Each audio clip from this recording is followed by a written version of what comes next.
পরবর্তী সংবাদে। আগরতলায় আজ আইপিএফটির কেন্দ্রীয় নেতৃত্বের সভার আয়োজন করা হয় এবং উপস্থিত ছিলেন প্রেম কুমার রিয়াং, আইপিএফটির পক্ষ থেকে সভাপতি হিসাবে। আজকের এই আলোচনা সভা শক্তিশালী করা দলকে কিভাবে আগামী দিনে এগিয়ে নিয়ে যাওয়া, এই সমস্ত বিষয়ে সিদ্ধান্ত হয় বলে খবর। কেন্দ্রীয় কমিটির এই বৈঠকে ঘিরে কি বক্তব্য সভাপতি প্রেম কুমার রিয়াং এর, শুনুন।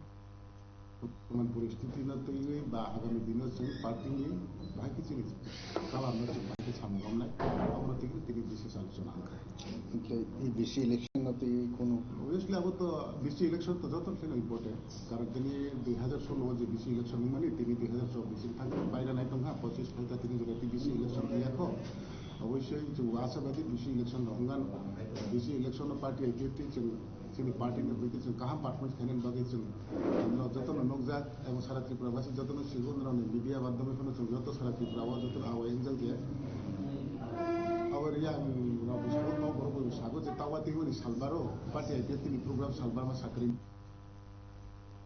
আপনারা শুনলেন আইপিএফটির এই সভাকে কেন্দ্র করে বক্তব্য। তবে লক্ষ্য হচ্ছে একটাই, ভিলেজ কমিটি নির্বাচন এবং এই নির্বাচনকে সামনে রেখে যত তাড়াতাড়ি ভোট করানো যায় এই উদ্দেশ্যকে সামনে রেখেই চলছে একের পর এক সম্মেলন, একের পর এক বৈঠক। আজ প্রেস ক্লাবে অনুষ্ঠিত হলো সেই বৈঠক। ছোট্ট বিরতির পর ফিরছি, সঙ্গে থাকুন।